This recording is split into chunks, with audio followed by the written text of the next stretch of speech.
Explain to us what you see as the sort of bearish sentiment creeping into the Nigerian markets. Well, I mean, in trading today, what we saw was market heavyweight Dangote Cement was down by close to 4% in trading today, and as it constitutes about between 20 and 25% of the entire index, that was always going to weigh on the index. We also saw some of the large cap banks like Guarantee Trust and Zenith, decline in trading today, even though most of the declines in the banking sector were led by the rescued banks. In terms of the sentiment we've been seeing over the last week or so, I just think it's a situation where there's really been an absence of news.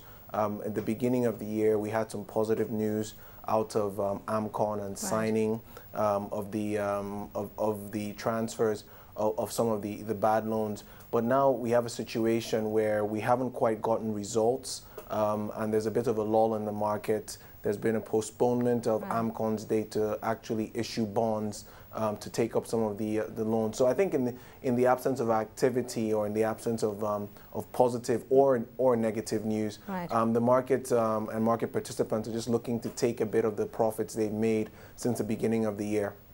Let's talk about a sector we seldom talk about because of the dominance of the bank, and that's the petroleum marketing sector. What we're going to be seeing is second half 2010 earnings coming through. Expectations? Yeah, well, across the sector, we do expect that we're going to continue to see the major players who are listed see some pressure on their top line. There's been increased competition from more of the independents who are not listed, and the NNPC, who's a large player in that space. So in terms of the top line, we do expect that we're going to see some pressure there. But however, these companies have found ways to run their businesses much more efficiently. In the year 2010, they've put in cost reduction programs and just general inventory management systems in some of the major marketers. So we're expecting to see improved bottom lines in the likes of Total, Mobil, and Oando. Some of them also have significant non-marketing divisions, which earn them significant parts of their revenue and their bottom line. So we expect them to be a little insulated from the pressure they're seeing from the encroachment and the loss of market share due to improved activity by marketers and the NNPC. I mean, I'm going to underline the terminology you use there, increased competition, and we're likely to see more of that with the promulgation of the Petroleum Industry Bill. Although it's still to be ratified by Parliament, there's lots of talk about deregulation in Nigeria. What does that mean for broader transformation of the sector?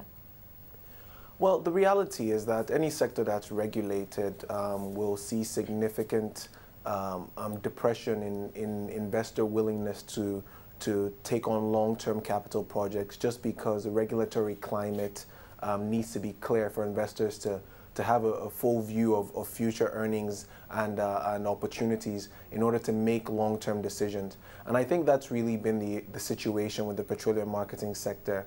In the absence of a defined policy, a defined long-term policy for the downstream sector in the last 2 to 3 years, we've seen major players in that industry sort of pull back and be a little less willing to invest in long-term sort of capital projects, which are good for the industry and should increase competition.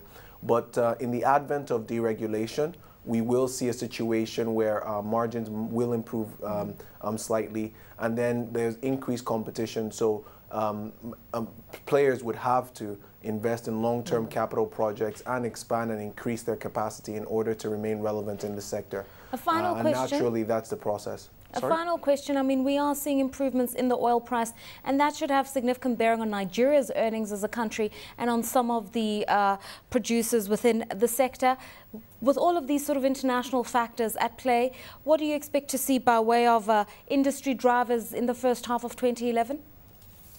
Well, because the industry is heavily regulated and the government does actively pay subsidies on premium motor spirit or regular petrol, right, which is 75% of industry sales, we don't expect to see a significant change in industry performance.